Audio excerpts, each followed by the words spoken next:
न समझ ले कि हमारे 27 नागरिकों का जान लेकर ये लड़ाई जीते हो।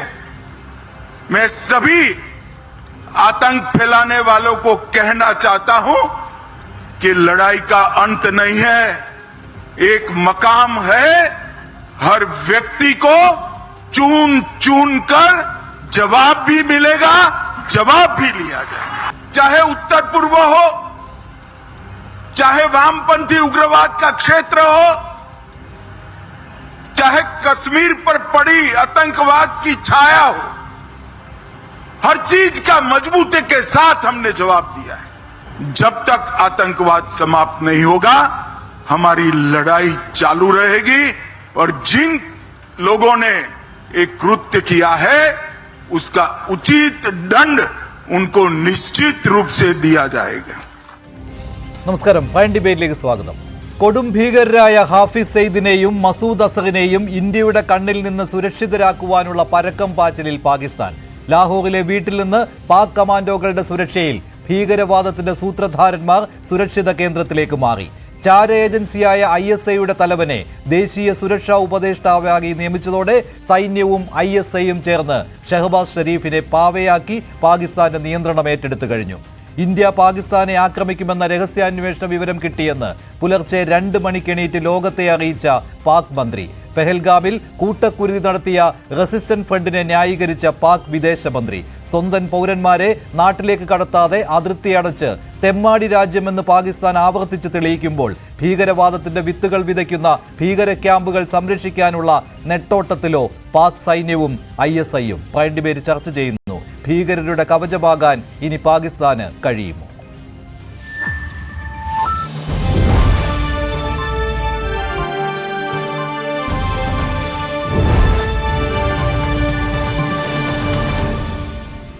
ഡിബേറ്റിൽ Shri Mohan Varghese, Shri Joseph Antony, Shri major Ravi, retired major general M Indrabalan, colonel S Dinny എന്നിവർ ചേരുകയാണ്. ആദ്യം ശ്രീ മോഹൻ വർഗീസ്, നിരവധി കാര്യങ്ങളാണ് സംഭവിച്ചുകൊണ്ടിരിക്കുന്നത് പാകിസ്ഥാനിൽ. അതിൽ ഏറ്റവും ഒടുവിലത്തെ കാര്യം എന്ന് പറയുന്നത് ISIയുടെ തലവനെ ദേശീയ സുരക്ഷാ ഉപദേഷ്ടാവാക്കി പാകിസ്ഥാൻ നിയമിച്ചുവല്ലോ.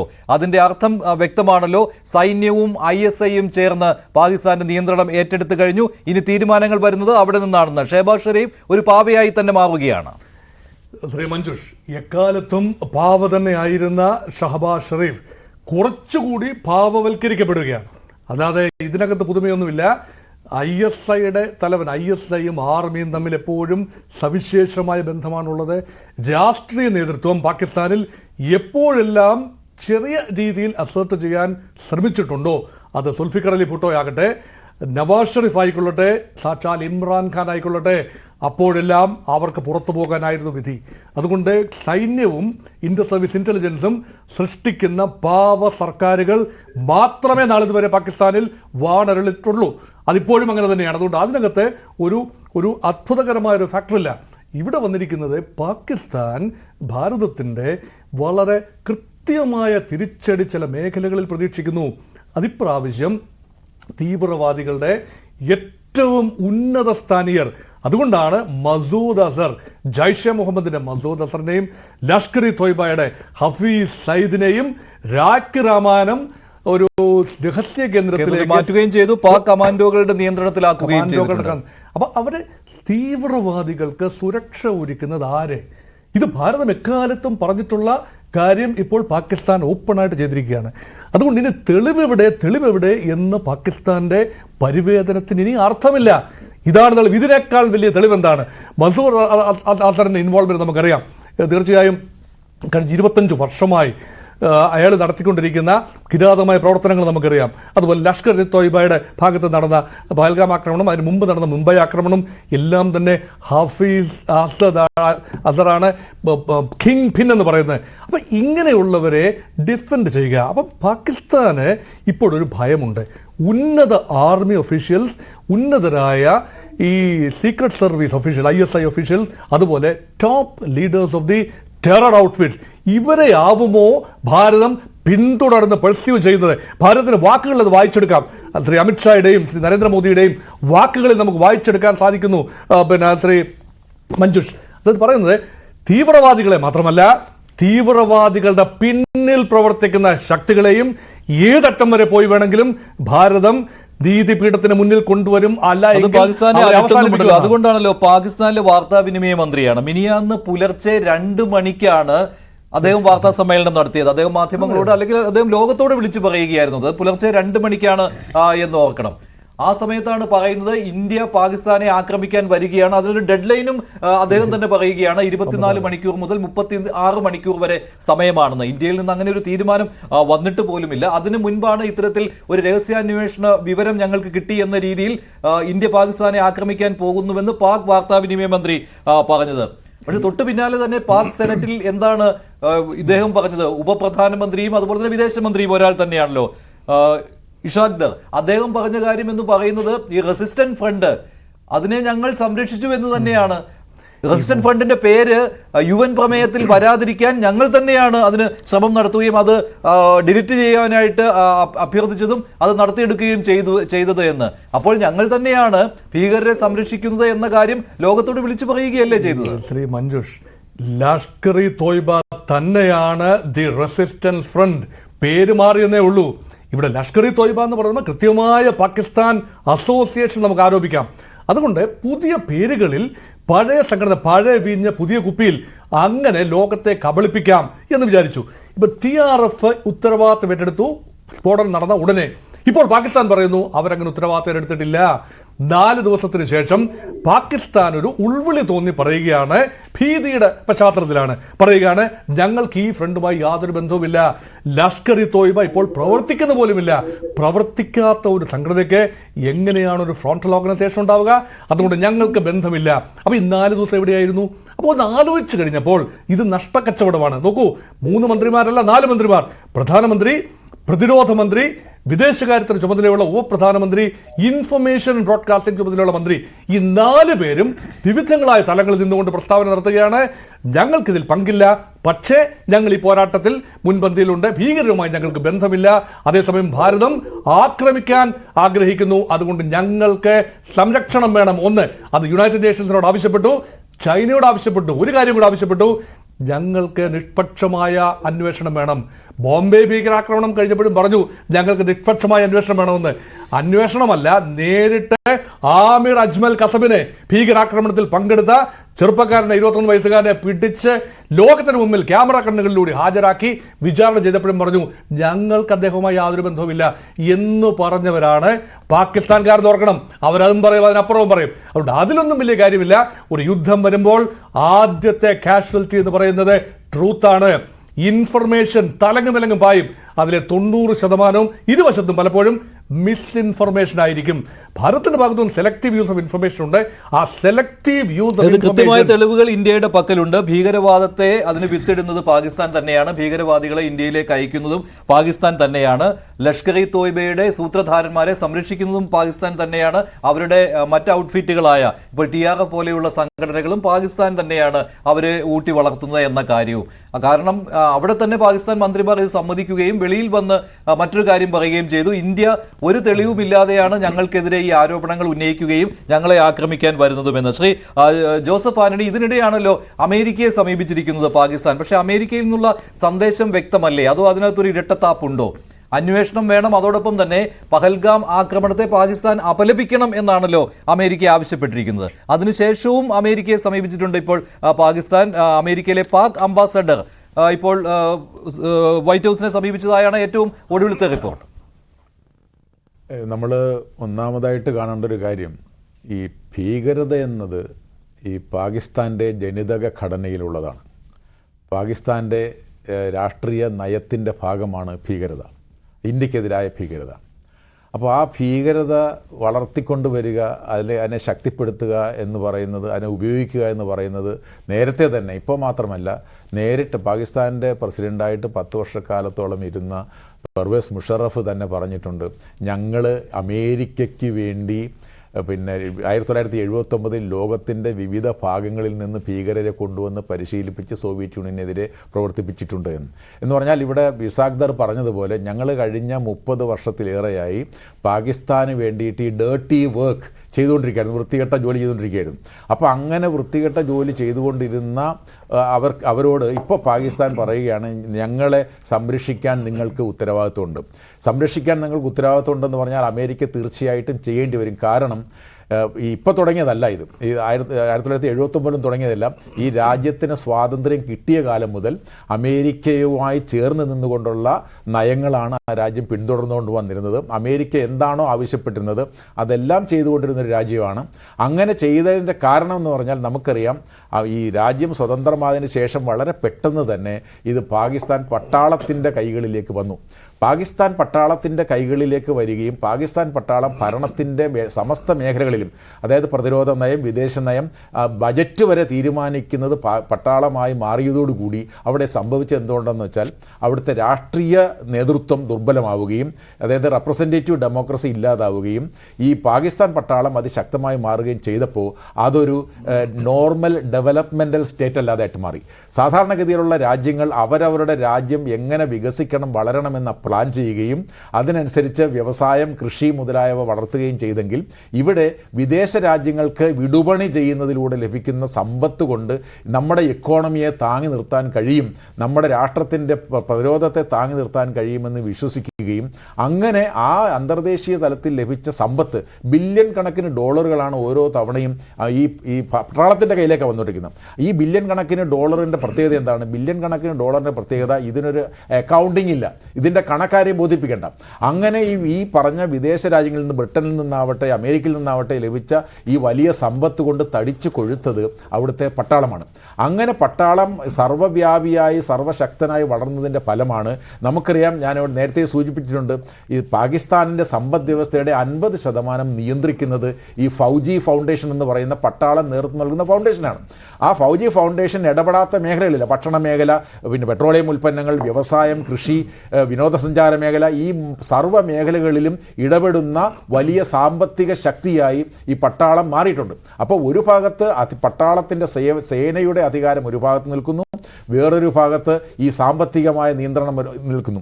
അതിനു പുറമെയാണ് നമുക്കറിയാം ഈ ജനിതകപരമായി തന്നെ ദുർബലമായ രാഷ്ട്രീയ നേതൃത്വം ഇപ്പോൾ വളരെ കാരണം ഇപ്പോൾ നിലനിൽക്കുന്ന ഷഹബാസ് ഷരീഫിൻ്റെ ഭരണകൂടത്തെ തന്നെ അധികാരത്തിൽ കൊണ്ടുവന്നത് പട്ടാളത്തിൻ്റെ ഇടപെടലോടുകൂടിയിട്ടാണ്. ഇമ്രാൻഖാനെ അധികാരത്തിൽ നിന്ന് മാറ്റിയതിനു ശേഷം തെരഞ്ഞെടുപ്പ് നടത്തുമ്പോൾ എല്ലാവിധത്തിലും ഇമ്രാൻഖാനെ തെരഞ്ഞെടുപ്പിന് നിൽക്കാൻ കഴിയാത്ത രീതിയിലാക്കുന്നു, ഇമ്രാൻഖാനെ എൻ്റെ അടുത്ത ആൾക്കാരെ തെരഞ്ഞെടുപ്പിന് നിൽക്കാൻ കഴിയാത്ത തരത്തിലാക്കുന്നു, ജയിച്ച സ്ഥാനാർത്ഥികളെ, ഇമ്രാൻഖാൻ്റെ പാർട്ടിയിലെ ജയിച്ച സ്ഥാനാർത്ഥികളെ പരാജയപ്പെടുത്തുന്നു പട്ടാളം ഇടപെട്ട്. അങ്ങനെ എല്ലാ വിധത്തിലുമുള്ള മാനിപ്പുലേഷനിലൂടെയാണ് വാസ്തവത്തിൽ ഷഹാബ് ഷരീഫിൻ്റെ നേതൃത്വത്തിലുള്ള ഒരു ഐക്യമുന്നണി സർക്കാരിനെ കൊണ്ടുവന്നത്. ആ ഐക്യമുന്നണി സർക്കാരിന് സ്വാഭാവികമായും പട്ടാളത്തോട് തന്നെയാണ് കടപ്പാട്. ആ പട്ടാളത്തോടുള്ള കടപ്പാട് കൊണ്ടാണ് ഇപ്പം നമുക്കറിയാം, നമ്മൾ നോക്കിയാൽ മനസ്സിലാക്കുന്ന കാര്യം, ഈ ആരാണ് കരഞ്ഞുകൊണ്ടിരിക്കുന്നത് ഞങ്ങളെ ആക്രമിക്കാൻ പോകുന്നു, ഞങ്ങളുടെ കയ്യിൽ ന്യൂക്ലിയർ ബോംബുണ്ട് എന്ന്, അല്ലെങ്കിൽ പിന്നെ ഈ സിന്ധു നദിയിൽ ജലം തന്നില്ലെങ്കിൽ രക്തപ്പുഴ ഒഴുകും എന്നൊക്കെ പറയുന്നത് രാഷ്ട്രീയ നേതൃത്വമാണ്, പട്ടാള നേതൃത്വമല്ല. പട്ടാള നേതൃത്വത്തിൻ്റെ ഭാഗത്തുനിന്ന് ഈ തരത്തിലുള്ള പ്രസ്താവനകളൊന്നുമല്ല വരുന്നത്. എന്ന് മാത്രമല്ല, ഏറ്റവും ഒടുവിൽ നാം കാണുന്നത് എന്താണ്? ISI മേധാവിയായിട്ടിരുന്ന ആളിനെ ഈ നാഷണൽ സെക്യൂരിറ്റി അഡ്വൈസറായിട്ട് കൂടി നിയമിച്ചിരിക്കുന്നു. അത് പട്ടാളത്തിൻ്റെ തീരുമാനമാണ്. എന്ന് പറഞ്ഞാൽ അവരുടെ താല്പര്യങ്ങൾക്കനുസരിച്ച് കാര്യങ്ങളെ കൊണ്ടുപോകുന്നതിന് വേണ്ടിയിട്ടുള്ള നിലപാടുകളാണ് അവർ. ശ്രീ മോഹൻ വർഗീസ് നേരത്തെ പറഞ്ഞിരുന്നു, അത് ഒരു അത്ഭുതപ്പെടുത്തുന്ന കാര്യമൊന്നുമല്ല. എന്നും ISIയുടെയും പട്ടാളത്തിന്റെയും നിയന്ത്രണത്തിൽ തന്നെയായിരുന്നു പാകിസ്ഥാൻ. അത് ഇത്തവണയും ആവർത്തിക്കുകയാണ് ചെയ്തതെന്ന് ഇപ്പോൾ കേണൽ എസ് ഡിന്നി കൂടി ചേരുകയാണ്. ശ്രീ എസ് ഡിന്നി, ഇപ്പോൾ നേരത്തെ കണ്ട ദൃശ്യങ്ങൾ വാഗ അട്ടാരി അതിർത്തിയിൽ നിന്നാണ്.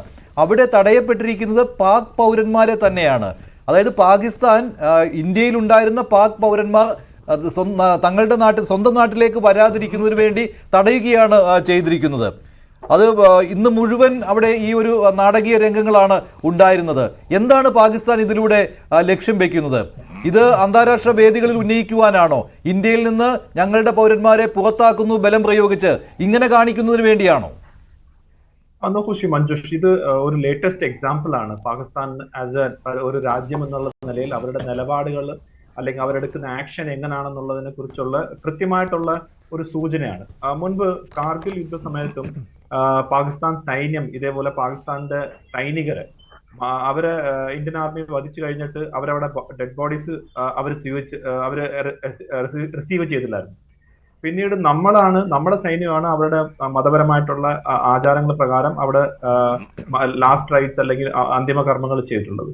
നോക്കൂ, ഇന്ന് ഇവിടുന്ന് പാകിസ്ഥാനി പൗരന്മാർ ധാരാളമുള്ള ഒരു രാജ്യമാണ് ഭാരതം. അപ്പൊ ഭാരതം പാകിസ്ഥാൻ പൗരന്മാർ ഇവിടുന്ന് തിരിച്ചു പോകണമെന്ന് പറഞ്ഞപ്പോ അവരുടെ മുഖത്താണ് ഈ ഗേറ്റ് അടച്ച് നിൽക്കുന്നത്. കാരണം അവരെ സംബന്ധിച്ചോളം അവരുടെ പൗരന്മാരോ അല്ലെങ്കിൽ അവരുടെ ഇതുപോലത്തെ ആളുകളൊന്നും ഒരു മാറ്റർ അല്ല.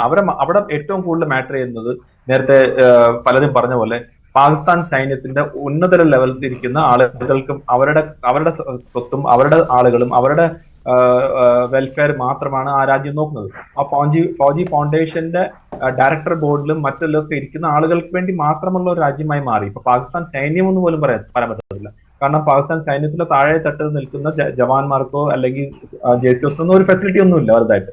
പക്ഷെ അവിടെ ആ പഞ്ചാബി മുസ്ലിംസ് ആയിട്ട് ഡോമിനേറ്റ് ചെയ്തിരിക്കുന്ന പാകിസ്ഥാൻ സൈന്യത്തിലുള്ള സീനിയർ ഓഫീസേഴ്സ് ആയിട്ടുള്ള അവർക്ക് വേണ്ടി മാത്രമായിട്ടുള്ള ഒരു ഫെസിലിറ്റീസ് വേണ്ടി മാത്രമാണ്. അതുകൊണ്ടാണ് ഇതുപോലെ അവരുടെ പൗരന്മാര് അവിടുത്തെ പ്രായമായിട്ടുള്ളവർ, ഞാൻ മനസ്സിലാക്കിയത് ഒരു പ്രായമായിട്ടുള്ള ഒരു വ്യക്തി അവിടെ മരിക്കുകയും ചെയ്തു ആ ബോർഡറിൽ എന്നാണ് ഞാൻ മനസ്സിലാക്കുന്നത്. അട്ടാരി ബോർഡറിൽ അവിടെ ചെന്നപ്പം അവിടെ ഇതായി.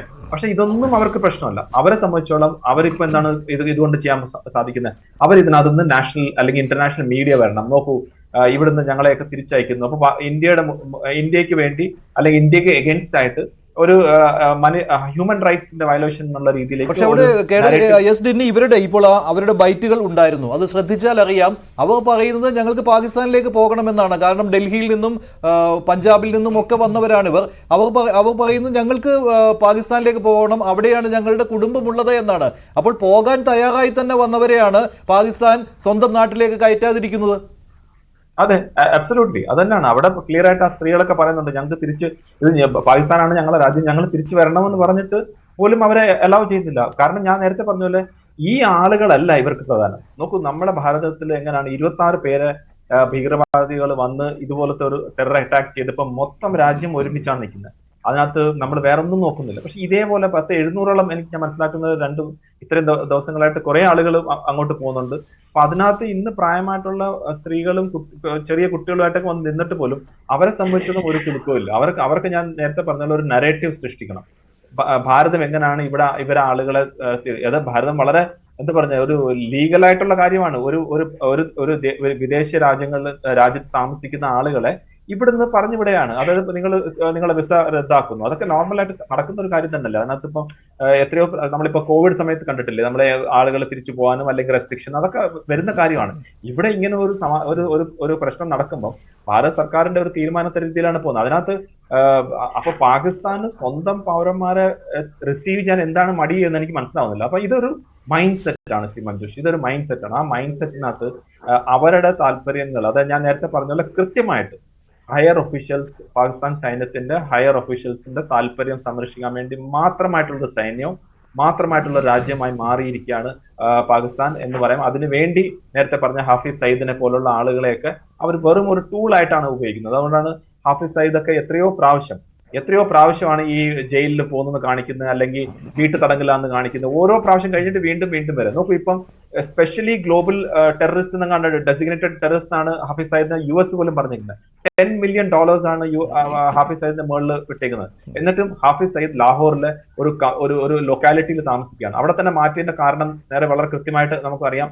ഇപ്പൊ അങ്ങോട്ട് മാറ്റുന്നത് അല്ലെങ്കിൽ അവിടെ താമസിച്ചു കഴിഞ്ഞാൽ ഭാരതം ഇവരെ സ്ട്രൈക്ക് ചെയ്യുന്നുള്ളൊരു പേടിയുണ്ട്. അപ്പൊ ഒരു ലൊക്കാലിറ്റിയിൽ നിൽക്കുകയാണെങ്കിൽ ആളുകളും സിവിലിയൻസ് ഒക്കെ ഉണ്ടെങ്കിൽ അവിടെ അത്രയും കാഷ്വാലിറ്റീസ് ഉണ്ടാവുന്നതുകൊണ്ട് ചിലപ്പോൾ ഭാരതം അങ്ങനെ ഒരു കാര്യത്തിലേക്ക് പോകത്തില്ല എന്ന് വിചാരിച്ചിട്ടാണ് ഹാഫിസ് സയ്യിദിനെ അങ്ങോട്ട് മാറ്റുന്നത്. 3 tier സെക്യൂരിറ്റി ആണ് കൊടുത്തിരിക്കുന്നത് ഹാഫിസ് സയ്യിദിന്. പാകിസ്ഥാൻ സൈന്യം അവിടെ നിന്ന് പ്രൊട്ടക്ട് ചെയ്യുന്നത്. പിന്നെ എന്താണ് ഈ ടെററിസ്റ്റിന് വേണ്ടി 2022 31 വർഷം തടവ് കൊടുക്കുകയും അതിന് മുൻപ് 11 വർഷം തടവ് കൊടുക്കുകയും എന്നൊക്കെ ഒരു പ്രഹസനം കാണിക്കുന്നത്? അതായത് FATF വന്നപ്പം അവരെ കണ്ണിൽ പൊടിയിടാൻ വേണ്ടി ഹാഫിസ് സയ്യിദിനെ ജയിലിലടച്ചു.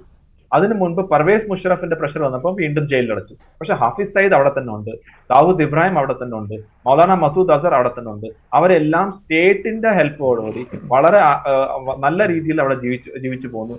സ്റ്റേറ്റിന് വേണ്ടി, പാകിസ്ഥാൻ സൈന്യത്തിന് വേണ്ടി ഭാരതത്തിന്റെ ഉള്ളിൽ പലപ്പോഴായിട്ട് ഓരോ ടെററിസ്റ്റ് ആക്ടിവിറ്റീസ് അവർ ചെയ്തുകൊണ്ടിരിക്കുന്നു. എന്നിട്ട് സ്വന്തം ആളുകളെ അവർക്ക് റിസീവ് ചെയ്യാൻ പോലും പറ്റാത്ത ഒരു മൈൻഡ് സെറ്റ് ആണ് ഇന്ന് പാകിസ്ഥാൻ സൈന്യത്തിന്റെ ടോപ്പിൽ. അതാണ് DGISIനെ പിടിച്ച് NSA ആക്കി. നോക്കൂ, എത്ര 2 വർഷമായിട്ട് ആ NSA പോസ്റ്റ് വേക്കന്റ് ആയിരുന്നു. പക്ഷെ DGISIയും NSAയും 2 പവർഫുൾ ആയിട്ടുള്ള പോസ്റ്റാണ് സൈന്യത്തിന്റെ ഒരു ഓഫീസർ ഹാൻഡിൽ ചെയ്യുന്നത്. അപ്പം എത്രമാത്രം കൺട്രോളിലേക്ക് വരുന്നു എന്ന് നമുക്കറിയാം. അതുപോലെ തന്നെ പല റിപ്പോർട്ട്സും വരുന്നത് ചിലപ്പം ജനറൽ അസീം മുനീർ ഒരു പട്ടാള ഭരണത്തിലേക്ക് പോലും പോകാനുള്ള സാധ്യത ഉണ്ട് എന്നുള്ള രീതിയിലേക്കാണ് വരുന്നത്. അപ്പൊ ഇങ്ങനെയൊക്കെ കാണുമ്പോൾ വീണ്ടും പാകിസ്ഥാൻ ആർമിക്ക് ഒരു പ്രാധാന്യം അവർ ഇതിലൂടെ നേടാനുള്ള ഒരു ഗെയിം പ്ലാൻ ആയിരുന്നു ഈ പെഹൽഗാം. അതിലേക്കാണ് അവരിപ്പം അവരുടെ സൈന്യത്തിനെ അല്ലെങ്കിൽ അവരുടെ രാജ്യത്തിനെ നയിച്ചുകൊണ്ട് പോകുന്നത്. ഞാൻ ഒന്ന് ഇടപെടുകയാണ്. ഇപ്പോൾ retired major general Shri M Indrabalan കൂടി ചേരുകയാണ്. ശ്രീ ഇന്ദ്രബാലൻ, ഇപ്പോൾ അസീം മുനീറിന്റെ കാര്യം ഇവിടെ പറഞ്ഞതുകൊണ്ടാണ് പാകിസ്ഥാന്റെ സൈനിക മേധാവി എവിടെ എന്നുള്ള ചോദ്യം ഇപ്പോൾ ഇന്ത്യ ഉന്നയിക്കുന്നുണ്ട്. ഇന്ത്യൻ മാധ്യമങ്ങളും ഒക്കെ ഉന്നയിക്കുകയാണ്. കാരണം അസീം മുനീർ കുറച്ച് നാളുകളായി ചിത്രത്തിലേ ഇല്ല. പക്ഷേ അസീം മുനീറിന്റെ ഒരു പ്രസംഗമാണ് ഇത്രയും വലിയൊരു ഭീകരാക്രമണത്തിലേക്ക് കൊണ്ടുവന്ന് എത്തിച്ചത് എന്ന കാര്യം വ്യക്തമാണല്ലോ. അത് ഫറൂഖ് അബ്ദുള്ള ഇന്നലെയും പറഞ്ഞിരുന്നു, ഇന്നും അദ്ദേഹം അക്കാര്യം വ്യക്തമാക്കിയിട്ടുമുള്ളതാണ്. പക്ഷേ അസീം മുനീർ എവിടെ എന്നുള്ള ചോദ്യം ഉയരുമ്പോൾ എന്താണ് ഈ അസീം മുനീറിനെ ഹൈഡ് ചെയ്തു വെച്ചുകൊണ്ട് എന്തെങ്കിലും തന്ത്രങ്ങൾ മെനയുന്നുണ്ടോ? എന്താണ് അതിനുള്ള കാരണം? അസീം മുനീറിനെ ഹൈഡ് ചെയ്ത് വെച്ചിരിക്കണോ അതോ അസീം മുനീർ ഹൈഡിങ്ങിലാണോ? ഇതാണ് പ്രശ്നം. കാരണം ഇന്ത്യയുടെ കയ്യിൽ ഇപ്പോ ഒരുപാട് ഡിഫറെന്റ് ടൈപ്സ് ഓഫ് ടെക്നോളജി ഉണ്ട്. ആ ടെക്നോളജി ഉപയോഗിച്ചിട്ട് നമുക്ക് ഇൻഡിവിജ്വൽ ആയിട്ട് ആൾക്കാരെ ടാർഗറ്റ് ചെയ്യാൻ പറ്റും. ഇസ്രായേൽ ഒരു ടാർഗറ്റ് ചെയ്തിട്ടുണ്ട്. It has use pager attack. So similar technology ഇന്ത്യക്കും ഉപയോഗിക്കാൻ പറ്റും. അതിന്റെ ടെക്നോളജി ഡെവലപ്പ് ചെയ്തുകൊണ്ടിരിക്കുന്നുണ്ട്. And what kind of capability we have അത് അനൗൺസ് ചെയ്യാൻ പറ്റില്ല. അപ്പൊ അതൊക്കെ വെച്ച് കാരണം it is quite possible that Asim Munir in hiding. അത് കാരണമാണ് അസീം മുനീറിന്റെ ഒരു സ്റ്റൂജിനെ അവര് ISIയുടെ ലഫ്റ്റനന്റ് ജനറൽ അസീം മലിക്കിനെ ISI ചീഫും പിന്നെ നാഷണൽ സെക്യൂരിറ്റി അഡ്വൈസർ ആക്കി വെച്ചിട്ടാണ്. ഇതൊരു റീസൺ. രണ്ടാമത്തെ റീസൺ മേജർ ബിന്നി പറഞ്ഞ പോലെ ഞാൻ ഇന്ന് ഉച്ചയ്ക്ക് അനൗൺസ് ചെയ്തിരുന്നു. എന്റെ അനുമാനത്തില് this is going towards dictatorship. This is going towards martial law. Because if you see the history, 1965 വാറിന് മുമ്പേ യായ ഖാൻ ഇങ്ങനത്തെ ഒരു കളി കളിച്ചിരുന്നു. അതേപോലെ 1970 വാറിന് മുമ്പ് അയൂബ് ഖാൻ, പിന്നെ 1971 വാറിന് മുമ്പ് യായ ഖാൻ ഇങ്ങനത്തെ ഒരു കളി കളിച്ചിരുന്നു. അത് കഴിഞ്ഞിട്ട് after Pakistan suffered a humiliating defeat in hands of India, general Ziaul Haq took over. He became the next dictator of Pakistan and he ruled for a long time. അത് കഴിഞ്ഞിട്ട് 1919 വാറിലെ ടൈം മുഷറഫ് ഉണ്ടായിരുന്നു. Again, Musharraf became a dictator. So, ഇതൊരു ട്രെൻഡാണ് പാകിസ്ഥാനിൽ. You can easily see the trend. ഇപ്പോൾ trend അനുസരിച്ചിട്ട് നമുക്കൊരു അനുമാനം വെക്കാൻ പറ്റും Pakistan is headed towards a dictatorial, towards a martial law state. അതിന് റീസണും കുറെ ഉണ്ട്. Because Pakistan is currently in doldrums. അവർക്ക് വേൾഡ് സപ്പോർട്ട് ഇല്ല. അവരുടെ എക്കണോമി ഡൗൺഫോൾ ആണ്. Their military is in the lowest ebb of respect in Pakistan. Plus POK problem വന്നിട്ടുണ്ട്, ബലൂചിസ്ഥാനിൽ പ്രോബ്ലം വന്നിട്ടുണ്ട്. ഇതൊക്കെ നോക്കുമ്പോൾ പാകിസ്ഥാനെ ഒരു വെച്ച് വെക്കാനായിട്ട് and to protect the image of Pakistan army, protect the position of Pakistan army, they have taken this step. Now it is becoming more clear than before. This is one component. Second, എനിക്ക് പറയാനുള്ളത് technology ക്ഷേത്രത്തിൽ.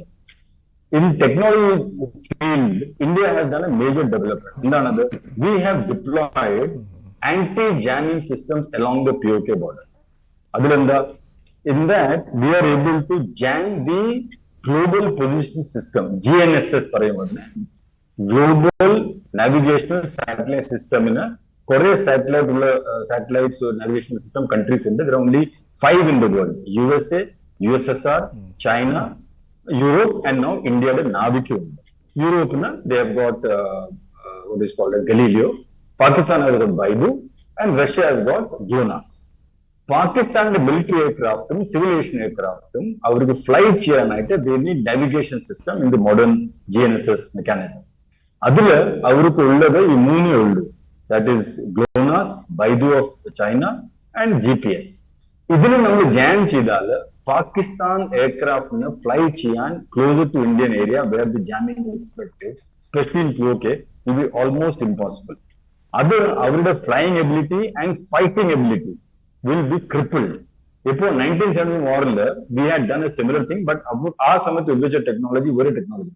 Before the war, what we did, immediately after the war started, before we went inside, നമ്മുടെ aircraft പോയിട്ട് അവരുടെ major എയർക്രാഫ്റ്റ്സിൽ we had laid rubber with nails. അതിനെ നമ്മള് drop ചെയ്തു. and the airfield was made ineffective. അതേപോലെ പാകിസ്ഥാന്റെ എയർഫോഴ്സിനെ ineffective ആക്കാൻ വേണ്ടിയിട്ട് this time we are using technology. So this will be a major threat for Pakistan Air Force ability to operate freely. അതല്ലാതെ they have also kind of now developing ability to blockade Pakistan's Karachi airport and Karachi harbor. അതിലാണ് പാകിസ്ഥാന്റെ മൊത്തം ഷിപ്പുകളും Pakistan നേവിയുടെ strength അവിടെ നിൽക്കുന്നത്. അതിനെ നമ്മൾ blockage ചെയ്താൽ will be position to actually Pakistan from air and from sea. Then if you launch a major operation, if at all India plans to do that, or അതിന്റെ science ഒക്കെ കാണാതിരിക്കുന്നു, then will be in a very strong position to handle Pakistan's military. ശരി, ശ്രീ ഇന്ദ്രപാലൻ. ശ്രീ മോഹൻ വർഗീസ്, ഇപ്പോൾ ഈ അതിർത്തിയിലെ ദൃശ്യങ്ങൾ കൂടുതലായിട്ട് വന്നുകൊണ്ടിരിക്കുകയാണ്. എന്തായാലും ഇന്ന് അട്ടാരി അതിർത്തി കടന്ന് പാക് പൗരന്മാർക്ക് നാട്ടിലേക്ക് പോകുവാൻ കഴിയുകയില്ല. ഇവിടെ പറഞ്ഞതുപോലെ ഈ വിഷയം അന്താരാഷ്ട്ര വേദികളിൽ ഉന്നയിക്കുവാനുള്ള ശ്രമം, അതിനുവേണ്ടി തന്നെയാണല്ലോ പാകിസ്ഥാൻ ഈ കളി കളിക്കുന്നത്. തീർച്ചയായും അന്താരാഷ്ട്രവൽക്കരിക്കുക, കാശ്മീർ വിഷയം അന്താരാഷ്ട്രവൽക്കരിക്കുക എന്നത് പാകിസ്ഥാൻ്റെ എക്കാലത്തെയും നയമാണ്. അതിന് ഭാരതം ഒരു അബദ്ധം കാട്ടി. നെഹ്റുവിയൻ കാലഘട്ടത്തിൽ ഇന്ത്യ തന്നെയാണ് ഐക്യരാഷ്ട്ര സംഘടനയിലേക്ക് വിഷയം കൊണ്ടുപോയത്. ഇപ്പോൾ നോക്കൂ, സിംല കരാർ ഏകപക്ഷീയമായി മരവിപ്പിച്ചപ്പോൾ നിയന്ത്രണ രേഖ എന്നത് അപ്രസക്തമായി മാറിയിരിക്കുകയാണ്. അതിനർത്ഥം എന്താ? ഒരു ആക്റ്റീവ് വാർ സിറ്റുവേഷൻ. നിയമപരമായി കരാർ അനുസരിച്ച് സൈന്യങ്ങൾക്ക് അവരവരുടെ അതിർത്തിയിൽ ഒതുങ്ങി നിൽക്കാൻ ബാധ്യതയില്ല. അത് പാകിസ്ഥാൻ ആർമിക്കും ബാധ്യതയില്ല, ഇന്ത്യൻ ആർമിക്കും ബാധ്യതയില്ല. അങ്ങനെയെങ്കിൽ യുദ്ധസമാനമായ ഒരു സാഹചര്യം തന്നെയാണ് 1972 കരാറിൽ നിന്നുള്ള പിന്മാറ്റം. അപ്പോൾ ആ ഒരു പിന്മാറ്റത്തെ ഒരു യുദ്ധസമാനമായ സാഹചര്യമായി കാണുകയും പാകിസ്ഥാൻ്റെ ഒരു നറേറ്റീവ് ജലം തടഞ്ഞു വയ്ക്കുന്ന, അല്ലെങ്കിൽ സിന്ധു നദീജല കരാറിൽ നിന്നുള്ള ഇന്ത്യയുടെ ഏകപക്ഷീയമായ മരവിപ്പിക്കൽ, അല്ലെങ്കിൽ പിന്മാറ്റം എന്ന് പറയാനാവില്ല, മരവിപ്പിക്കൽ യുദ്ധമാണ് എന്ന് പറയുന്നു. ഇതൊരു വാർ ഓഫ് വേർഡ്സ് ആണ്. എന്താണ് യഥാർത്ഥ യുദ്ധ സാഹചര്യം എന്നതാണ് പാകിസ്ഥാൻ ലോകത്തോടായി പറയാൻ ശ്രമിക്കുന്നത്. ലോകത്തോട് പറയുന്ന മറ്റൊരു കാര്യമുണ്ട്. See look, India is doing A misinformation campaign. ലോകത്തെ തെറ്റിദ്ധരിപ്പിക്കാൻ നോക്കുകയാണ്. അതുകൊണ്ടാണ് അന്വേഷണം നടത്തണം. നിഷ്പക്ഷം, വിത്തിൻ കൗട്ട്സ്, നിഷ്പക്ഷമായ അന്വേഷണം നടത്തണം. നമ്മളിപ്പോൾ ഇതുവരെ പാകിസ്ഥാൻ പറയുന്നത് ഇതേ കാര്യം തന്നെയാണ് പാകിസ്ഥാൻ പറഞ്ഞത്. നിഷ്പക്ഷം എന്ന് പറയുന്നത് പാകിസ്ഥാൻ ഈസ് ബൈയിങ് ടൈം. അങ്ങനെ മാത്രമേ നമുക്ക് നോക്കിക്കാണാനാവൂ. ഇമ്മിനൻ്റ് ആയിരിക്കുന്ന ഒരു സ്ട്രൈക്ക് അവോട്ട് ചെയ്യാനാവില്ല എങ്കിൽ പോലും അതിനെ ബ്രീതിങ് സ്പേസ് നേടിയെടുക്കാൻ വേണ്ടി പാകിസ്ഥാൻ നടത്തുന്ന ഡിലേയിങ് ടാക്ടിക്സ്, മാറ്റി വെക്കുക, പരമാവധി ഉന്തി തള്ളിക്കൊണ്ടുപോകുക. അങ്ങനെ വിഷയം തന്നെ റിഡൻഡൻ്റ് ആകുന്നു. ലോക മനസാക്ഷി ഉണരുന്നു. ജലം ഒരു വലിയ വിഭവം എന്ന നിലയിൽ ലോക മനസാക്ഷിയെ പിടിച്ചുലക്കുന്ന വൈകാരിക വിഷയമായി വരുന്നു. അങ്ങനെ വിഷയം സെക്യൂരിറ്റി കൗൺസിലെത്തും, ജനറൽ അസംബ്ലിയിൽ ഡിബേറ്റ് ഉണ്ടാകും. അങ്ങനെ വരുമ്പോൾ ജലമാണല്ലോ വിഷയം. അവിടെ ഇന്ത്യ വിരുദ്ധമായ ഒരു ക്യാമ്പയിനിലൂടെ പരമാവധി രാജ്യങ്ങളെ, എന്നാൽ ജലം നിങ്ങൾ വിട്ടുകൊടുക്കണം എന്ന രീതിയിൽ സംസാരിക്കാൻ വേണ്ടി ആ ഒരു നീക്കമാണ് ഒന്ന്. രണ്ട്, ഇവിടെ പാകിസ്ഥാൻ്റെ മുറവിളി എന്ന് പറയുന്നത് ഇന്ത്യ എന്തെങ്കിലും ഒരു കാരണം കണ്ടെത്തി പാകിസ്ഥാനെ ആക്രമിക്കാൻ ശ്രമിച്ചുകൊണ്ടിരിക്കുകയാണ്. പക്ഷെ നമുക്കറിയാം, പാകിസ്ഥാൻ സൈന്യത്തിൻ്റെ ആവശ്യമാണ് ഈ യുദ്ധം. ഒരു കാരണവശാലും ഇന്ത്യയുടെ യുദ്ധമല്ല. ഇന്ത്യ ഏകപക്ഷീയമായി ഒരിക്കൽ പോലും പാകിസ്ഥാനെ ചരിത്രത്തിൽ ആക്രമിച്ചിട്ടില്ല. 2 ഓപ്പറേഷൻ സിസ്റ്റമാണ് മഞ്ജുഷ്.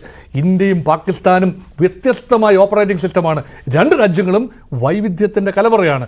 പ്രാദേശികമായും ഭാഷാപരമായും സാംസ്കാരികമായുമുള്ള വൈവിധ്യം എന്ത് മനോഹരമായിട്ടാണ് ഒരു ഫെഡറൽ വ്യവസ്ഥയിലൂടെ India, federal democratic republican order laced with solid foundation, solid institutional framework. നമ്മുടെ ഭരണഘടനയാണ് സുപ്രീം. പാകിസ്ഥാനിൽ അങ്ങനെയല്ല.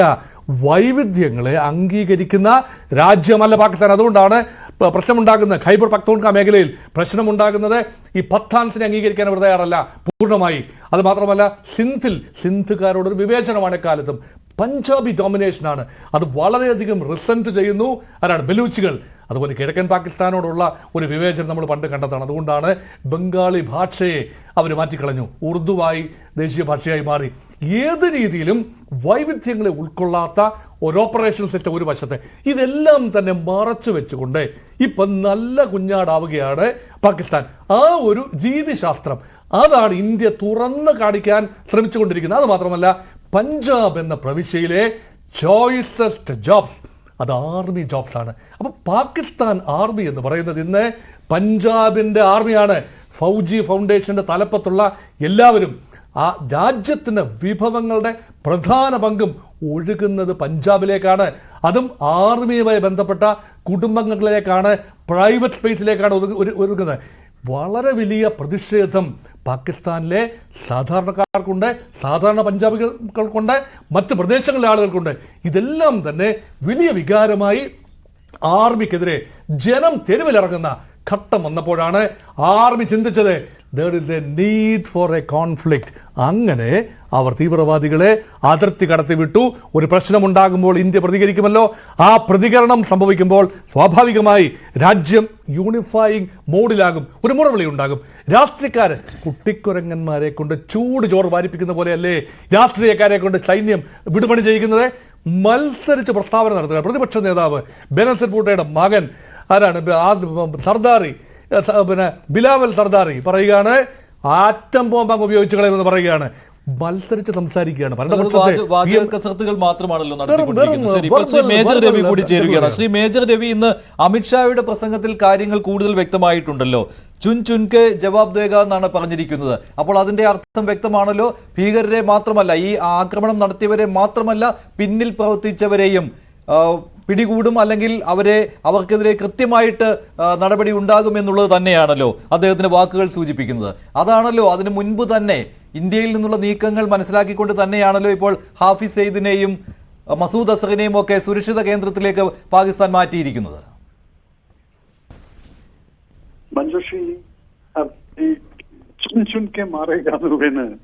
ജവാബ് ദേഗ രണ്ടർത്ഥമുണ്ട്. ഒന്ന്, കൃത്യമായിട്ട് ആരാണിത് ചെയ്തത് എന്നുള്ളത് നോക്കിക്കൊണ്ട് നമ്മൾ അടിക്കും, അവർക്ക് കൊടുക്കാനുള്ളത് നമ്മൾ കൊടുക്കും. രണ്ടുണ്ട്. രണ്ടാമത്തെ അർത്ഥം എന്ന് പറഞ്ഞാൽ ഇത് നിങ്ങളെ ആരെയും വെറുതെ വിടില്ല, ഒരെണ്ണത്തിനെ പോലും വിടില്ല എന്നുള്ള രീതിയിൽ. ഇത് ഇപ്പോഴത്തെ ഒരു അനുമാനം എന്ന് പറയുന്നത് എന്താണെന്ന് വെച്ചാൽ, മഞ്ജുഷ നമുക്കൊന്ന് ഓപ്പൺ ആയിട്ടൊന്ന് ഐഡിയോളജിയിൽ കൂടെ ചിന്തിച്ചു കഴിഞ്ഞാൽ, ഇന്നിങ്ങനൊരു യുദ്ധമായിട്ട് വന്നു കഴിഞ്ഞാൽ നമ്മുടെ വികാരങ്ങളൊക്കെ നമ്മൾ അതുപോലെ റെസ്പെക്ട് കൊടുത്ത് അവിടെ വെച്ചുകൊണ്ട് നമ്മൾ ഒരു കാര്യം ചിന്തിച്ചു നോക്കാം. എന്തുകൊണ്ട് ഇത്രയും ദിവസമായിട്ട് ഇതിങ്ങനെ ഡിലേ ആയിട്ട് പോകുന്നുണ്ട്, തിരിച്ചടി എന്തുകൊണ്ട് നടക്കുന്നില്ല എന്നെല്ലാം പല ചോദ്യങ്ങളും പലരും എന്നോട് ചോദിക്കാറുണ്ട്, നിങ്ങളോട് എല്ലാവരോടും ചോദിക്കുന്നുണ്ടാവുമായിരിക്കും. At the same time just think it over. ഇന്നൊരു യുദ്ധം വന്നു കഴിഞ്ഞാൽ പാകിസ്ഥാനികൾക്ക് എന്താണ് നഷ്ടപ്പെടാനുള്ളത്? അവർ ഓൾറെഡി എക്കണോമിക്കലി അത്രയും ഡൗൺ ആണ്. അങ്ങനെ ഇരിക്കുന്നു. ഇന്ന് വളരെ ഇൻട്രസ്റ്റിംഗ് ആയിട്ടൊരു സംഭവം നടന്നു. ഇത് ഞാനൊരു എക്സാജറേഷൻ അല്ല. ഞാൻ എയർപോർട്ടിൽ ഇറങ്ങിയിട്ട് നടന്നു വരുന്ന സമയത്ത് ഒരാളെൻ്റെ അടുത്ത്, സർ आप ये बग्गी में बैठ जाओ എന്ന്. അപ്പൊ ഞാൻ പറഞ്ഞ നെയ്. അപ്പത്തേക്ക് എന്തോ വന്ന് ആ ബഗ്ഗി അങ്ങ് പോയി. അത് കഴിഞ്ഞ് വേറൊരുത്തൻ എൻ്റെ അടുത്ത് വഴിയിൽ വന്നിട്ട് ചോദിച്ചു, आप മേജർ രവി സാബ് ആണോന്ന് ചോദിച്ചു. ഞാൻ പറഞ്ഞു हाँ आपने पिकेट 43 किया ना? ऐसा कि हाँ. അപ്പൊ ഞാൻ പറഞ്ഞു തും കാങ്ക കോൺസ സ്റ്റേറ്റ് കായെന്ന് വെച്ചാൽ ഇന്ത്യക്കാരനാണ്. ഇപ്പം പാകിസ്ഥാനിയായിരുന്നു. പാകിസ്ഥാനിയായപ്പോ ഞാൻ ചിരിച്ചോണ്ട് പറഞ്ഞു, നീ എന്റെ പടമൊക്കെ കണ്ടെല്ലാം ഓക്കെ, ഇപ്പൊ നിങ്ങൾക്ക് അവിടെ നടക്കാൻ പോകുന്ന എന്താണെന്നുള്ളത് ചോദിച്ചപ്പോ അവൻ പറഞ്ഞൊരു വാക്കുണ്ട്. അവൻ എന്റെ പൊന്ന് സാറ്, ഞാനൊക്കെ ഇവിടെയാണ്, പക്ഷെ എന്റെ ഫാമിലി അവിടെയാണ്. എല്ലാവർക്കും അറിയാം എന്താണ് ഇപ്പൊ സംഭവിക്കാൻ പോകുന്നതെന്നുള്ളത്. നിങ്ങളൊക്കെ അടിച്ചു കഴിഞ്ഞാൽ ഞങ്ങളെ കൊണ്ട്, പാകിസ്ഥാൻകാരെ കൊണ്ട് താങ്ങാൻ പറ്റില്ല. പക്ഷെ അവിടെ ഇരുന്നിട്ട് ഒഫീഷ്യൽസ് ഇതൊക്കെ പറയും, വലിയ വലിയ മന്ത്രിമാരൊക്കെ പറയും, ഞങ്ങൾ അത് ചെയ്യും ഇത് ചെയ്യും എന്നുള്ളതെല്ലാം. ഇതൊരു സാധാരണക്കാരന്റെ വികാരമാണ് ഞാൻ കേട്ടത്. കാരണം എന്താ വെച്ചാൽ അവർക്കറിയാം അവിടുത്തെ, അവൻ പറയുന്നത് ഇവിടെ ജീവിച്ചുകൊണ്ട് ഈ പൈസ അയച്ചു കൊടുത്തിട്ടൊക്കെയാണ് ഞങ്ങൾ അവിടെ ജീവിക്കുന്നത് സാർ, അല്ലെങ്കിൽ അവിടെ ഞങ്ങൾക്കൊന്നും ജീവിക്കാൻ പറ്റില്ല. ഇങ്ങനെയുള്ള ഒരു സിറ്റുവേഷനിൽ എങ്ങനെയാണ് മഞ്ജുഷ് ഇവർക്കൊരു യുദ്ധം അഫോർഡ് ചെയ്യാൻ പറ്റുന്നത്? ഇപ്പം ആദ്യം എല്ലാം പറഞ്ഞു ഞങ്ങൾ അത് ചെയ്യും ഇത് ചെയ്യും, ന്യൂക്ലിയർ ബോംബൊന്നും ദേ വോണ്ട് ഡെയർ, അവരൊന്നും അത് ചിന്തിക്ക് പോലും ഇല്ല അതൊന്ന് തൊടാൻ വേണ്ടിയിട്ട്. തൊടുന്നതിന് മുന്നേ തന്നെ ലോകരാഷ്ട്രങ്ങൾ മുഴുവൻ മിസൈലും റെഡിയാക്കിയിട്ട് വെച്ചിരിക്കുകയാണ്. ഗ്രേറ്റ് റെഫറൻസ് പാകിസ്ഥാന്റെയും ഏതെല്ലാം ഏരിയയിലുണ്ടോ അവിടെ എല്ലാം എല്ലാ ലോകരും അങ്ങനെ ഒരു സംഭവം പോകുന്നതിന് മുന്നേ നമ്മളെ സപ്പോർട്ട് ചെയ്യുന്ന രാഷ്ട്രങ്ങൾ മുഴുവൻ അതിനെ അടിച്ച് താഴത്തേക്ക് നോക്കും അവിടെ തന്നെ. അപ്പൊ ഇങ്ങനെയൊക്കെയുള്ള ഒരു സിറ്റുവേഷൻ ഇരിക്കുന്ന സമയത്ത് അമിത്ഷാജി പറഞ്ഞത് കറക്റ്റ്, ചുൻ ചുൻകെ മാരേക ജുറൂർ. പക്ഷേ ആ അടിക്കുന്നത് ചുൻചുണിക്കാണ്. ഏതൊക്കെ സ്ഥലങ്ങളിലാണ് അടിക്കേണ്ടത് കൃത്യമായിട്ട് അവിടെ ഞങ്ങൾ അടിച്ചിരിക്കും എന്നുള്ളതാണ്. അല്ല സാധാരണക്കാരായിട്ടുള്ളവർ അവർ പറയുന്ന പോലെ അമൃത്സറിൽ ഞങ്ങൾ ബോംബിടും, ഗോൾഡൻ ടെമ്പിൾ നശിപ്പിക്കും. അത് അവന്റെ ചിന്താഗതി. പാകിസ്ഥാന്റെ ചിന്താഗതി ഇപ്പോഴും നമ്മൾ നോക്കിക്കഴിഞ്ഞാൽ ഒരു ദുഷ്ട മനസ്ഥിതിയാണ്. നിഷ്കളങ്കരായാലും ശരി, ആരാണെങ്കിലും ശരി, അവർക്ക് കൊല്ലുക എന്നുള്ളത് മാത്രം. നിങ്ങൾ ഇന്നേ വരെ ഏതെങ്കിലും ഒരു ഇന്ത്യൻ പട്ടാളത്തിന്റെ ആളുകൾ പാകിസ്ഥാനിൽ പെട്ട ആരെങ്കിലും തലവെട്ടിയ കേസ് നിങ്ങൾ കേട്ടിട്ടുണ്ടോ? ഇല്ലല്ലോ. അത് നമ്മുടെ സംസ്കാരം.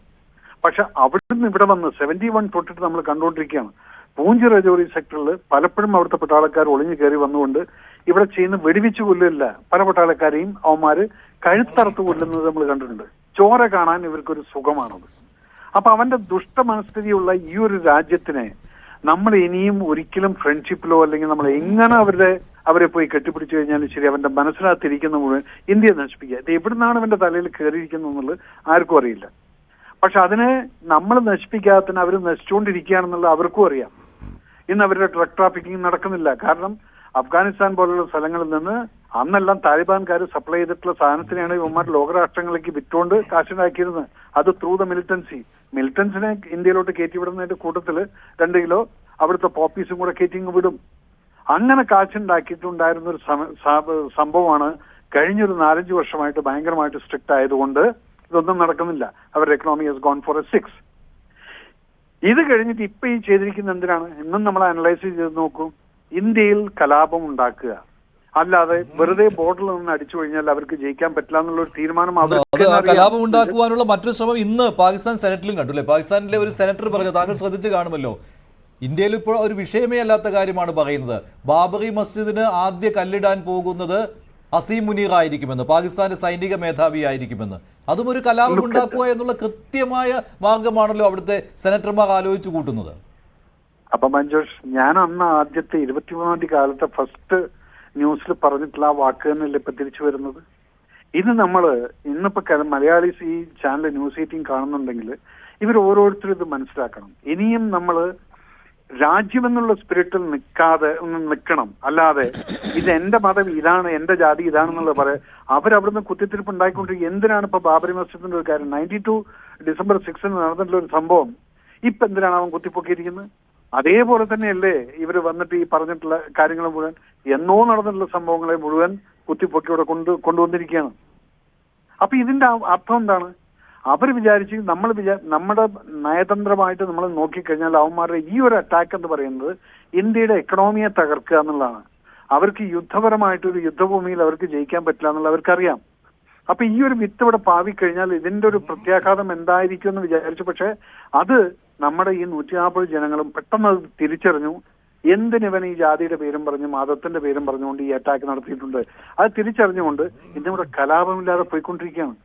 ബാക്കിയുള്ള അവന് കൊടുക്കേണ്ടതെല്ലാം അവർ കൊടുത്തോളും. അത് അമിത്ഷാജി അല്ലെങ്കിൽ പ്രൈം മിനിസ്റ്റർ ആരൊക്കെ അവിടെ ഇരിക്കുന്നുണ്ട്, ഗവൺമെന്റ് അവിടെ സ്ട്രോങ് ആയിട്ടിരിക്കുന്നുണ്ട്. Plus I am very happy. തുടക്കത്തിലൊക്കെ കുറച്ച് കോൺഗ്രസിന്റെ 1-2 ലീഡേഴ്സ് ഒക്കെ എന്തെങ്കിലുമൊക്കെ പറഞ്ഞു കാണുമായിരിക്കും.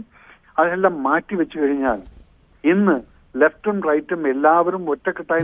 അതിൽ ഏറ്റവും നന്ദി പറയുന്നത് ഫറൂഖ് അബ്ദുള്ളയോടെയാണ്. അദ്ദേഹം തുടർച്ചയായിട്ട് കേന്ദ്ര സർക്കാരിനെ അനുകൂലിച്ചുകൊണ്ടുള്ള പ്രസ്താവനകൾ നടത്തിക്കൊണ്ടിരിക്കുകയാണ്. അതോടുകൂടി ആ ഒരു വിമർശനത്തിന്റെ ശക്തിയും കുറഞ്ഞിട്ടുണ്ട് അല്ലേ? Yes, exactly. കാരണം Farooq Abdullah is a right person to understand Kashmir today because he is sitting there. അദ്ദേഹമാണ് ഈ 370 ആർട്ടിക്കിൾ എന്റെ നെഞ്ചത്തൂടെ എന്റെ ചോരയിൽ കൂടെ എന്നൊക്കെ പറഞ്ഞിട്ട് ഇതിനെ എതിർത്തത്. അബോളിഷ് ചെയ്യാൻ സമ്മതിക്കില്ല. പക്ഷെ ആ മനുഷ്യൻ ഇന്ന് അദ്ദേഹം ഇത് മനസ്സിലാക്കി 3 വർഷത്തിനകത്ത് കാശ്മീരിൽ വന്ന വളർച്ചകളും ഇതെല്ലാം നോക്കുന്ന സമയത്ത് അദ്ദേഹത്തിന് മനസ്സിലായി ആ സംഭവത്തിനെയാണ് ഇപ്പൊ ഇവന്മാർ ഇങ്ങനൊരു ഒരു വിത്ത് അവിടെ പാകിയിട്ട് ഒരു മതസ്പർദ്ധ ഉണ്ടാക്കാനുള്ള ഒരു വിത്ത് അവിടെ പാകിക്കൊണ്ട് ഒരു 10-27-28 ആളുകളെ നിഷ്കളങ്കരായവരെ കൊന്നുകൊണ്ട്. അത് ഇന്നലെ ഏതോ ഒരു ന്യൂസ് ചാനൽ ആരോ പറഞ്ഞു, ഞാൻ വളരെയധികം മഞ്ജുഷ്ഠ കൂടെ തന്നെയാണെന്ന് തോന്നുന്നു, ആരോ പറഞ്ഞൊരു വാക്കുണ്ട്, 28 സ്റ്റേറ്റിൽ നിന്നും ഓരോരുത്തരെ തെരഞ്ഞു പിടിച്ച് കൊന്നിരിക്കുകയാണ്. അപ്പൊ എന്താ, ഇന്ത്യനെ മുഴുവൻ ഒറ്റ ഓപ്പറേഷനിൽ, അരമണിക്കൂറിലെ ഓപ്പറേഷനിൽ ഇന്ത്യയിലത്തെ ഓരോ സ്റ്റേറ്റുകാരെയും ഹേർട്ട് ചെയ്യുന്ന പോലെ ചെയ്തുകൊണ്ട് പോയിരിക്കുകയാണ്. ഇനി നിങ്ങൾ തുടങ്ങിക്കോ, ഞങ്ങളിതാ മുസ്ലിംസ് വന്നിട്ട് ഹിന്ദുക്കളെ കൊന്നു. ഇത് പറയാനാണ് ഇവനെ ഇത് കാണിച്ചിരിക്കുന്നത്. ഏത് മുസ്ലിം? പാകിസ്ഥാനിൽ മുസ്ലിംസ് ഇല്ല മഞ്ജു. അവിടെയുള്ളതും ഒരു പ്രാകൃതമായിട്ടുള്ള ഒരു സമൂഹമാണ്. തല വെട്ടിയാലും കുട്ടികളെ വെട്ടിയാലും അല്ലെങ്കിൽ അവർ എന്ത് ചെയ്തു കഴിഞ്ഞാലും അവരുടെ പ്രാകൃത മനസ്ഥിതിയാണ്. എന്നും ടെററിസത്തിനെ മാത്രം വളർത്തിക്കൊണ്ടിരിക്കുന്ന ഒരു വിഭാഗമാണ് ഈ പാകിസ്ഥാൻ എന്ന് പറയുന്നത്. അതുകൊണ്ടാണ് അവർക്ക് നടി എവിടുന്നൊക്കെയാ കിട്ടുന്നത്? ഇന്ത്യയുടെ ഈ സൈഡിൽ നിന്ന് അങ്ങോട്ടും കിട്ടും, ബലൂചിസ്ഥാന്റെ സൈഡിൽ നിന്ന് അവിടുന്ന് ഇപ്പുറത്ത് അഫ്ഗാനിസ്ഥാൻ അവരെ ഓൾറെഡി ഇപ്പോൾ സ്വന്തം പൗരന്മാരെ നാട്ടിലേക്ക് കയറ്റാതെ അട്ടാരി അതിർത്തി അടച്ചിരിക്കുകയാണ്. യെസ്, കാരണം നോക്കൂ, കാരണം ഇവര് മഞ്ജുഷിയില് നമ്മൾ കാർഗിൽ യുദ്ധത്തിൽ കണ്ടതല്ലേ, ഈ മുഷറഫ് അവിടുന്ന് കയറ്റി വിട്ടു പട്ടാളക്കാരെ ഇങ്ങോട്ട്. മരിച്ചപ്പോ എന്താണ് പറഞ്ഞത്? ഇത് ഞങ്ങളുടെ പട്ടാളക്കാരല്ല. അവർക്ക് കിട്ടേണ്ട ഓണറും വാലറും ഒന്നും കൊടുക്കാതെ അവരെ ഇവിടെ നമ്മുടെ ഇന്ത്യയുടെ മണ്ണിൽ വിട്ടു പോയിട്ട് അവർക്ക് സത്യം പറഞ്ഞു കഴിഞ്ഞാൽ അവര് ആക്ച്വലി ഭാഗ്യവാന്മാരാണ്. കാരണം ഇവിടെ അവർക്ക് കൃത്യമായിട്ട് ആ സമുദായത്തിന്റെ റിച്വൽസ് മുഴുവൻ കൊടുത്ത് റെസ്പെക്റ്റും കൊടുത്ത് അവരെ കവറടക്കിയിട്ടുണ്ട് ഇന്ത്യൻ പട്ടാളക്കാര്. അത് ഇവിടെ ആയതുകൊണ്ട്. അപ്പൊ ആ ഒരു രാജ്യം ഇപ്പോഴും പറയും ഇങ്ങോട്ട് കയറാൻ പറ്റില്ല എന്നുള്ളത്. അപ്പൊ അട്ടാരി ഭാഗം ക്രോസ് ചെയ്തിട്ട് അപ്പൊ ഇവരെവിടെ പോവും? എന്നിട്ടും India is not taking stringent action. ഇന്ത്യയുടെ പല സ്ഥലത്തും ഇപ്പൊ ശൗര്യ ചക്ര വാങ്ങിച്ചിട്ടുള്ള പട്ടാളക്കാരുണ്ട്. അത് നിയമപരമായിട്ട് നോക്കിക്കഴിഞ്ഞാൽ എല്ലാവരും എന്ന് പറയുന്നത് വന്നു. പക്ഷെ അതിനെ അണ്ടർസ്റ്റാൻഡ് ചെയ്തപ്പോ ആ ഉമ്മനെ തിരിച്ചയച്ചിട്ടില്ല. അട്ടാരി ബോർഡറിൽ കാത്തു നിൽക്കുന്നവർ പാകിസ്ഥാനിലേക്ക് പോകണമെന്ന് തന്നെ ആഗ്രഹിക്കുന്നവരാണ്. കാരണം അവരുടെ കുടുംബാംഗങ്ങൾ അവിടെയാണുള്ളത്, പാകിസ്ഥാനിലാണുള്ളത്.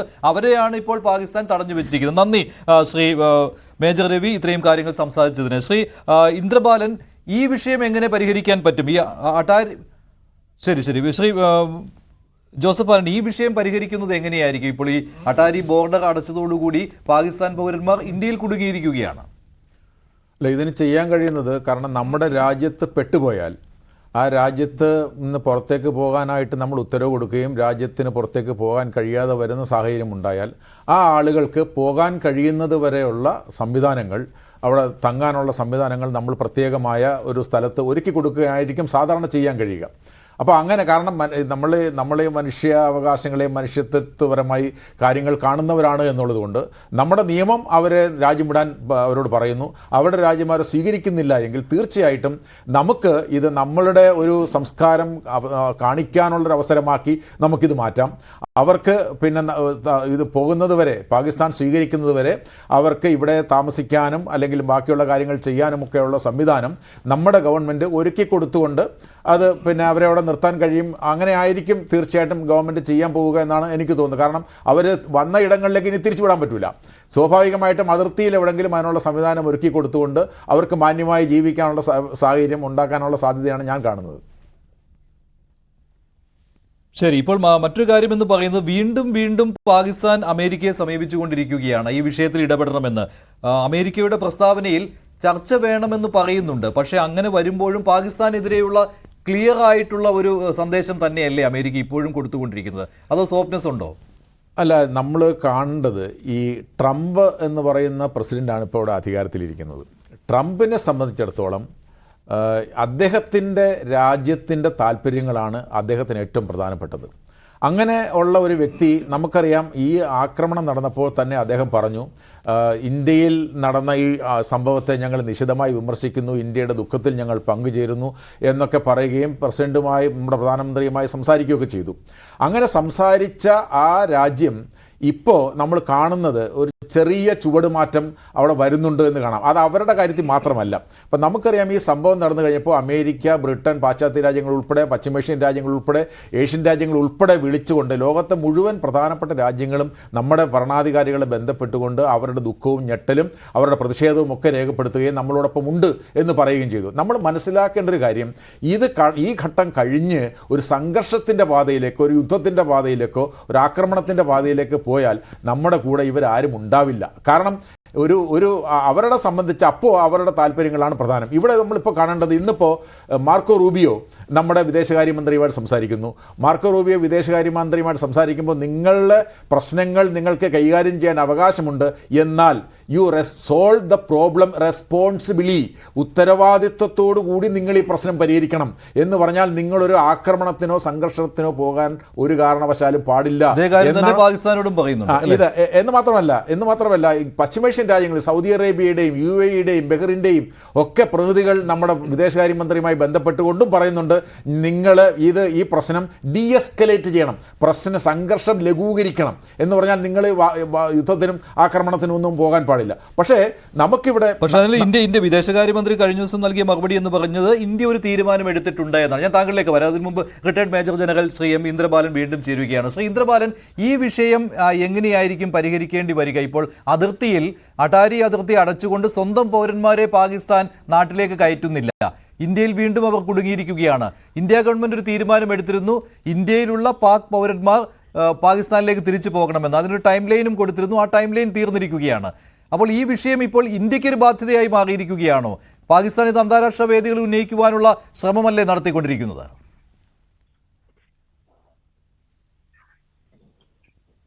ഇത് പാകിസ്ഥാന്റെ ഒരു ബിഹേവിയറൽ ട്രേറ്റ് ആണ്. Nothing new about it. Kargil യുദ്ധത്തില് ഞാൻ പങ്കെടുത്തിട്ടുണ്ട്. അവിടെ കാർഗിൽ യുദ്ധത്തില് we have captured POWs and അവിടെ കുറെ പാകിസ്ഥാനി സോൾജേഴ്സ് അവർ ബ്രോഡ് കാഷ്വാലിറ്റി ആയിട്ട് അവിടെ കിടക്കുന്നുണ്ടായിരുന്നു.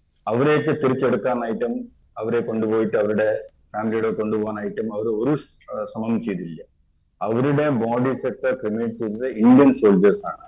അതേപോലെ പാകിസ്ഥാനി സോൾജേഴ്സ് ക്യാപ്ചേർഡ് കുറെ നാൾ കഴിഞ്ഞിട്ട് തിരിച്ചു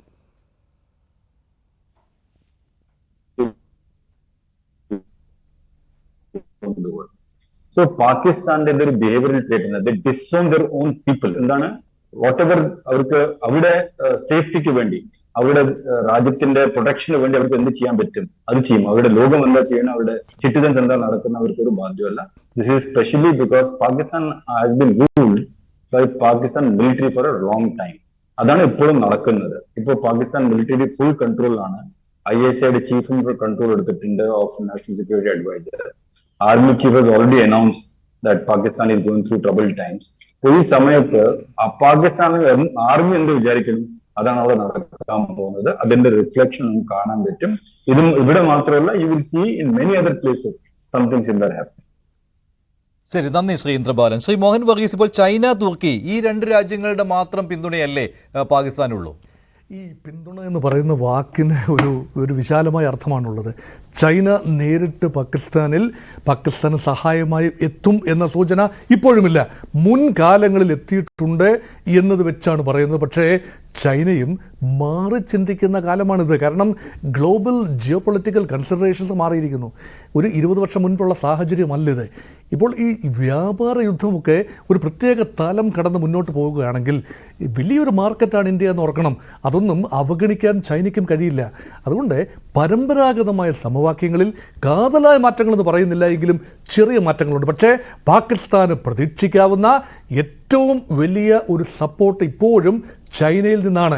രണ്ട് കാര്യങ്ങൾ കൊണ്ടാണ്. ഒന്ന്, ഈ അമേരിക്ക മുൻകാലങ്ങളിൽ ഇതുപോലെ പാകിസ്ഥാനെ സഹായിക്കാൻ വരില്ല എന്നറിയാം.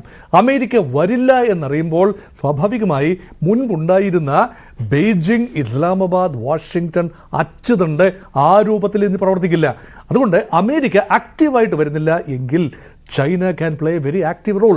അതുമാത്രമല്ല, ഒരു സിവിലൈസേഷണൽ പവർ എന്ന നിലയിൽ അമേരിക്കയെ റൈവൽ ചെയ്യുന്ന ഇപ്പോഴത്തെ ഒരു ആഗോള ശക്തി എന്ന നിലയിൽ സ്വന്തം മൂക്കിന് മുന്നിൽ ഒരു വിഷയം നടക്കുമ്പോൾ അവിടെ മീനിങ് ഫുൾ ഇൻ്റർവെൻഷൻ, അത് വെറും ഇടപെടലല്ല, ഒരു തന്ത്രപരമായ ഇടപെടൽ നടത്താൻ കഴിയാതെ പോയാൽ ചൈനയുടെ ടെനാസിറ്റി അല്ലെങ്കിൽ ചൈനയുടെ വെറാസിറ്റി, ചൈനയുടെ വാലിഡിറ്റി അത് അന്താരാഷ്ട്ര സമൂഹത്തിന് മുന്നിൽ ചോദ്യം ചെയ്യപ്പെട്ടേക്കാം.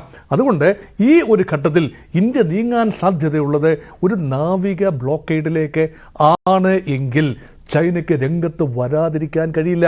കാരണം നമ്മുടെ ഒരു നെയ്വൽ ബിൽഡപ്പ് ആ രീതിയിലാണ്. നോർത്ത് അറേബ്യൻ സീയുടെ ഭാഗത്ത് വളരെ വലിയ തോതിലുള്ള ഒരു നെയ്വൽ ബാറ്റിൽ ഫോർമേഷൻ അവിടെ നടക്കുകയാണ്. അങ്ങനെയെങ്കിൽ രണ്ട് ഉദ്ദേശങ്ങളാണ്. ഒന്നുകിൽ എയർക്രാഫ്റ്റ് കാരിയറുകളിൽ നിന്നും വിമാനങ്ങൾ കുതിച്ചുയർന്ന് കറാച്ചി മേഖലയിൽ തെക്കൻ പാകിസ്ഥാനിൽ നാശം വിതയ്ക്കാൻ കഴിയും. അത് വെറും അക്കാഡമിക് ചിന്ത മാത്രമാണ്. അതേസമയം പാകിസ്ഥാനിലേക്ക് കടന്നു വരുന്ന ഗുഡ്സ് ആൻഡ് കമോഡിറ്റി സമുദ്രമാർഗം എത്തുന്നതിന് ഒരു താൽക്കാലികമായിട്ടെങ്കിലും ഒരു ബ്ലോക്കേഡ് ഉണ്ടെങ്കിൽ ഏറ്റവും കൂടുതൽ സഫർ ചെയ്യാൻ പോകുന്ന ചൈനയാണ്. ചൈന രണ്ട് രീതിയിലാണ് സഫർ ചെയ്യാൻ പോകുന്നത്. ഒന്ന്, ലാൻഡ് ബേസ്ഡ് കോറിഡോർ ഉണ്ട്, ചൈന പാകിസ്ഥാൻ ഇക്കണോമിക് കോറിഡോർ. അത് ഒരുപക്ഷെ ആ ജിൽജിത് ബാൽട്ടിസ്ഥാൻ പ്രദേശത്തെ ഒരു ആക്രമണത്തിലൂടെ ഈ കാരക്കോറം ഹൈവേ കട്ട് ചെയ്യാൻ സാധിച്ചാൽ അവിടുത്തെ ലോക്കൽ പോപ്പുലേഷൻ ഉൾപ്പെടെ ഇപ്പോൾ ജലം കിട്ടാതായപ്പോൾ, വൈദ്യുതി ഷോർട്ടായപ്പോൾ കഴിഞ്ഞ ദിവസമൊക്കെ തെരുവിലിറങ്ങുന്ന ചിത്രം നമ്മൾ കണ്ടു. അവിടെ കോൺസെൻട്രേറ്റ് ചെയ്യുകയും തെക്കോട്ട് Chinese presence belt and road ഇനിഷ്യേറ്റീവിൻ്റെ ബാക്കി പത്രമായി തെക്കോട്ട് വരാതിരിക്കുകയും നേവൽ ബ്ലോക്കേഡ് കൂടി വന്നാൽ ചൈനയ്ക്ക് ആ ബ്ലോക്കേഡ് പൊളിക്കാൻ വേണ്ടി രംഗത്ത് വരേണ്ടി വരും. അതൊരു ഒരു അവസ്ഥയാണ്. അതാണൊന്ന്. രണ്ട്, ഇനി മറുവശത്ത് ഭാരതത്തിനും ചില വെല്ലുവിളികളുണ്ട്. ഭാരതത്തിന് എക്കാലത്തും പിന്തുണയായി നിന്നത് റഷ്യയാണെന്ന് ഓർക്കണം. റഷ്യയുടെ ആയുധങ്ങൾ, നമ്മുടെ ആർമമെന്റ്സിനകത്ത് വലിയൊരു ഭാഗം ഇപ്പോഴും റഷ്യൻ നിർമ്മിത ആയുധങ്ങളാണ്. പക്ഷേ fortunately India diversified its arsenal purchasing policy. അതായത് ഫ്രാൻസിൽ നിന്നും റഫാൽ വിമാനങ്ങൾ, ബ്രിട്ടനിൽ നിന്നും വിമാനങ്ങൾ, അതുപോലെ റഷ്യയിൽ നിന്ന് തന്നെ സുഖോയ് വിമാനങ്ങൾ എന്ന് വേണ്ട വിവിധങ്ങളായ രാജ്യങ്ങളിൽ നിന്നും വിമാനങ്ങളും പടക്കോപ്പുകളും സോഴ്സ് ചെയ്യുകയും തദ്ദേശീയമായി ഡെവലപ്പ് ചെയ്യുകയും ചെയ്യുമ്പോൾ ഭാവിയിൽ വരാൻ സാധ്യതയുള്ള ഒരു ക്രഞ്ച് ആൻഡ് സ്ക്വീസ് നമ്മൾ മുൻകൂട്ടി കണ്ടു എന്ന് വേണമെങ്കിൽ കരുതാം. യഥാർത്ഥത്തിൽ റഷ്യക്ക് ഇനി ആയുധങ്ങൾ കാര്യമായി, അമ്യൂണിഷൻസ് കാര്യമായി ഇന്ത്യക്ക് കൊടുക്കാനാവില്ല. കാരണം റഷ്യ ഇപ്പോൾ യുദ്ധത്തിലാണ്. അതുമാത്രമല്ല, ഇസ്രയേൽ ഇന്ത്യയുടെ സഹായത്തിന് വരും എന്ന് പറയുന്നത് ഒരു ഓപ്റ്റിമിസ്റ്റിക് ചിന്തയാണ്. പക്ഷേ അങ്ങനെ വരണമെങ്കിലും Israel also is bog down in a war locally with Hamas. അത് ഇതുവരെ പൂർത്തീകരിച്ചിട്ടില്ല.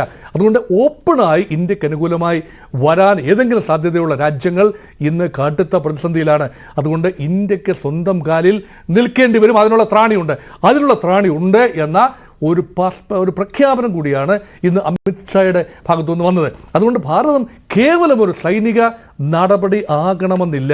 ഒരിക്കൽ പോലും മുൻപ് കണ്ടിട്ടില്ലാത്ത ഒരു പ്രത്യേക രീതിയിലുള്ള സ്ക്വീസ് ആൻഡ് ക്രഞ്ച് പോളിസി ആയിരിക്കാം ഒരുപക്ഷെ പാകിസ്ഥാനെതിരെ അഡോപ്റ്റ് ചെയ്യുന്നത്. അതുകൊണ്ടാണ് പാകിസ്ഥാൻ ഇസ് നൗ ഗസ്സിംഗ് ഏത് രൂപത്തിലാണ് ആക്രമണം വരുന്നതെന്ന് ഇപ്പോഴും പാകിസ്ഥാനെ കൊണ്ട് ഗസ് ചെയ്യിപ്പിക്കാൻ ഇന്ത്യക്ക് കഴിയുന്നു എന്നതാണ് ഇവിടുത്തെ പ്രസക്തി. ശരിയാണ്. അതുകൊണ്ട് അതിന്റെ ഏറ്റവും ഒടുവിലത്തെ ഉദാഹരണമാണ് ഈ ഭീകരരെ ഹാഫിസ് സയ്യിദിനെയും മസൂദ് അസറിനെയും സുരക്ഷിത കേന്ദ്രങ്ങളിലേക്ക് മാറ്റിയിരിക്കുന്നു. ശ്രീ ജോസഫ് ആന്റണി, താങ്കളും ആ ഒരു വിലയിരുത്തലിലാണോ ഈ ഉണ്ടാകുമോ എന്നുള്ള ചോദ്യങ്ങൾക്കിടയിൽ അതല്ല ഇന്ത്യയുടെ സ്ട്രാറ്റജി എന്ന്? നമ്മൾ മനസ്സിലാക്കേണ്ട ഒരു കാര്യം, നമ്മൾ 2016-ലും 2019-ലും നമ്മൾ ഒരു തരത്തിലുള്ള മരുന്ന് പ്രയോഗിച്ചു. ഒന്ന്, 2016-ൽ നമ്മളൊരു സർജിക്കൽ സ്ട്രൈക്ക് നടത്തി. 2019-ൽ നമ്മൾ ബാലക്കോട്ടിലേക്ക് കുറച്ചുകൂടെ ഡെപ്തിൽ കയറി ആക്രമണം നടത്തി.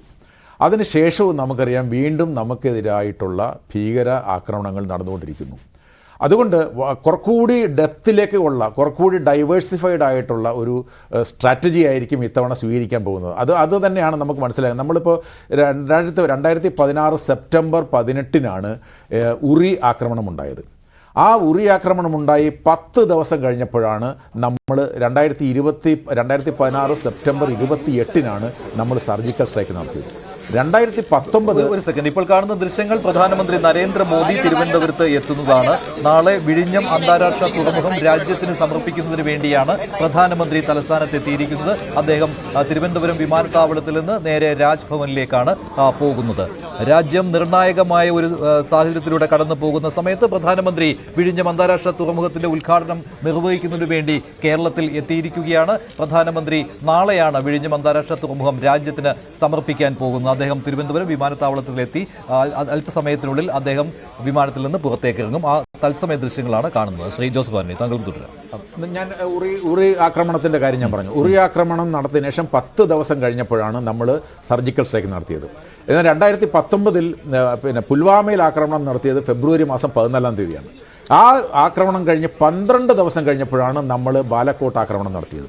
ഇപ്പോൾ നമുക്കറിയാം ഇപ്പോൾ നമ്മൾ ഏപ്രിൽ മാസം 22-ാം തീയതി ആക്രമണം നടത്തി. ഇപ്പോൾ ഇന്ന് 9ാമത്തെ ദിവസമാകുന്നു. ഇതുവരെ നമ്മൾ ആക്രമണങ്ങൾ നടത്തിയിട്ടില്ല. അതിൻ്റെ ഞാൻ മനസ്സിലാക്കുന്നത് തീർച്ചയായിട്ടും ഈ കൂടുതൽ നമ്മൾ സമയമെടുക്കുന്നുണ്ടെങ്കിൽ കൂടുതൽ ഡെപ്തിലേക്കുള്ള, കൂടുതൽ ഡൈവേഴ്സിഫൈഡ് ആയിട്ടുള്ള, കൂടുതൽ സീരിയസ് ആയിട്ടുള്ള ഒരു ആക്രമണമോ പ്രത്യാക്രമണമോ അല്ലെങ്കിൽ നടപടികളോ ഇന്ത്യ ഗവൺമെൻറ് നടത്താൻ പോകുന്നു എന്നുള്ളതുകൊണ്ടാണ് തീർച്ചയായിട്ടും ഇങ്ങനെ ഒരു കാര്യം ചെയ്യുന്നത്. നമ്മൾ മനസ്സിലാക്കേണ്ട ഒരു കാര്യം, വെറുതെ ഒരു കുറേ ആളുകളെ കൊല്ലുന്നതിലൂടെ മാത്രം അല്ലെങ്കിൽ ആക്രമണത്തിലൂടെ സൈനികമായ, അതായത് കൈനറ്റിക് അറ്റാക്ക് എന്ന് പറയുന്ന തരത്തിലുള്ള റെസ്പോൺസിലൂടെ മാത്രം നമുക്ക് അവസാനിപ്പിക്കാൻ കഴിയുന്നതല്ല ഇത്. ഞാൻ നേരത്തെ പറഞ്ഞതുപോലെ ഇത് ഇവരുടെ ഒരു ജനിതക ഘടനയിൽ നമുക്കെതിരായിട്ടുള്ള ഈ ടെററിസം എന്ന് പറയുന്നത് അല്ലെങ്കിൽ ഭീകരപ്രവർത്തനം, ഇന്ത്യ വിരുദ്ധ പ്രവർത്തനം അവരുടെ ജനിതക ഘടനയിൽ ഉണ്ട് എന്നുള്ളത് കൊണ്ട് നമ്മളിപ്പോൾ നേരത്തെ കൊടുത്തുകൊണ്ടിരുന്ന മരുന്ന് കൊണ്ട് മാത്രം ഈ പ്രശ്നം പരിഹരിക്കാൻ കഴിയത്തില്ല. അതുകൊണ്ട് കുറച്ചുകൂടെ ഡൈവേഴ്സിഫൈഡ് ആയിട്ടുള്ള ഒന്നെന്ന് പറയുന്നത് നമ്മൾ അവരെ സാമ്പത്തികമായി പരമാവധി ബുദ്ധിമുട്ടിപ്പിക്കാൻ, പരമാവധി പ്രതിസന്ധിയിലാക്കാൻ കഴിയുന്ന തരത്തിലുള്ള നടപടികൾ സ്വീകരിക്കണം. അതിനിവിടെ സൂചിപ്പിക്കപ്പെട്ടതുപോലെ FATF പോലെ ഇപ്പം നമുക്കറിയാം 24ാമത്തെ തവണ IMF-ൽ നിന്ന് ലോൺ വാങ്ങിക്കാണത്. ഒന്നിടപെടുകയാണ്. പ്രധാനമന്ത്രി തിരുവനന്തപുരം വിമാനത്താവളത്തിൽ എത്തിയിരിക്കുകയാണ്. അദ്ദേഹം വിമാനത്തിൽ നിന്ന് പുറത്തിറങ്ങുന്ന തത്സമയ ദൃശ്യം.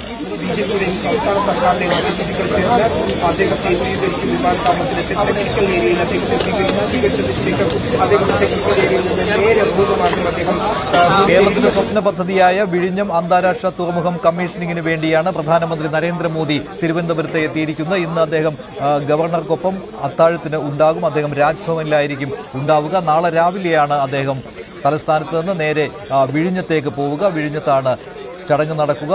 രാവിലെ 10 മണിക്കാണ് വിഴിഞ്ഞം തുറമുഖം രാജ്യത്തിന് സമർപ്പിക്കുന്ന ചടങ്ങ്. പ്രധാനമന്ത്രി എത്തുന്നതിന്റെ തത്സമയ ദൃശ്യങ്ങളാണ് ഇപ്പോൾ കണ്ടുകൊണ്ടിരിക്കുന്നത്. ജോസഫ് ആന്റണി, നമുക്ക് അതായത് വെറും കൈനറ്റിക്, അതായത് കൺവെൻഷണൽ വെപ്പൺസ് ഉപയോഗിച്ചുകൊണ്ടുള്ള ആക്രമണങ്ങളിലൂടെ നമുക്ക് പരിഹരിക്കാൻ കഴിയില്ല എന്ന് നമ്മൾ തെളിയിക്കപ്പെട്ട് കഴിഞ്ഞു 2016 2019.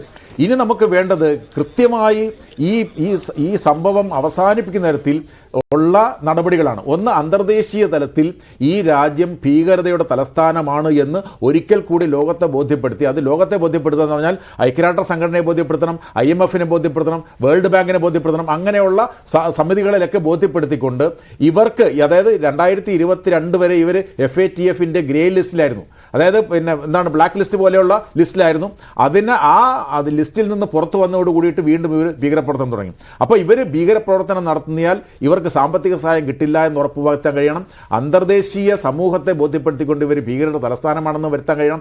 ഇവരുടെ രാജ്യത്ത് ഇപ്പോൾ ബലൂചിസ്ഥാനിൽ പ്രതിസന്ധിയുണ്ട്, രാഷ്ട്രീയ പ്രതിസന്ധിയുണ്ട്, ഖൈബർ പഖ്തൂൺഖ്വയിൽ രാഷ്ട്രീയ പ്രതിസന്ധിയുണ്ട്, ഈ ബാക്കിയുള്ള പ്രദേശങ്ങളിലും ഈ തരത്തിലുള്ള പ്രതിസന്ധികളെല്ലാം ഉണ്ട്. ആ പ്രതിസന്ധികൾ രൂക്ഷമാകുന്ന തരത്തിലാകും ഈ പറഞ്ഞ തരത്തിലുള്ള സാമ്പത്തിക പ്രതിസന്ധി രാജ്യത്തുണ്ടായാൽ. അപ്പോൾ എന്ന് മാത്രമല്ല, ഈ പട്ടാളത്തിനെതിരെ ജനങ്ങളുടെ ഇടയിലുള്ള വളരെ വലിയ അസംതൃപ്തിയുണ്ട്. ആ അസംതൃപ്തിയും കൂടി മുതലെടുത്തുകൊണ്ട് ഈ പട്ടാള ഭരണം, അതായത് ഈ പാകിസ്ഥാൻ എന്ന് പറയുന്ന രാഷ്ട്രത്തെ ചൂഴ്ന്നു നിൽക്കുന്ന പട്ടാളത്തിൻ്റെ നിയന്ത്രണവും ഭരണവും അവസാനിച്ചാൽ മാത്രമേ ആ രാജ്യത്തിൽ നിന്നും ഈ ഇന്ത്യ വിരുദ്ധ പ്രവണത മാറുകയുള്ളൂ. കാരണം ഇത് നിരന്തരമായി ഊട്ടി ഉറപ്പിച്ചുകൊണ്ട് ജനങ്ങളിലും അവിടുത്തെ യുവാക്കളിലുമൊക്കെ ഊട്ടി ഉറപ്പിക്കുന്നത് ഈ പട്ടാളത്തിൻ്റെ താല്പര്യങ്ങൾ സംരക്ഷിക്കാൻ വേണ്ടിയാണ്. ആ പട്ടാളത്തെ ഈ അവസ്ഥയിൽ നിന്ന് മാറ്റിയാൽ മാത്രമേ, ഈ അവരുടെ നിയന്ത്രണത്തിൽ നിന്ന് ഈ രാജ്യത്തെ മോചിപ്പിക്കാൻ നമുക്ക് കഴിഞ്ഞാൽ മാത്രമേ നമുക്കെതിരായിട്ടുള്ള ആക്രമണങ്ങളിൽ നിന്നും, ഈ പാകിസ്ഥാന്റെ ആക്രമണങ്ങളിൽ നിന്നും നമുക്ക് മോചനം ലഭിക്കുകയുള്ളൂ. ശരി, നന്ദി ശ്രീ ജോസഫ് ആന്റണി. പ്രൈം ഡിബേറ്റിൽ പങ്കെടുത്ത എല്ലാ അതിഥികൾക്കും നന്ദി. ഇന്നത്തെ ചോദ്യം ഇതായിരുന്നു: ഹാഫിസ് സയ്യിദിനെയും മസൂദിനെയും പാകിസ്ഥാൻ സംരക്ഷിക്കുന്നു, അതേ എന്ന് 95% പ്രേക്ഷകരും.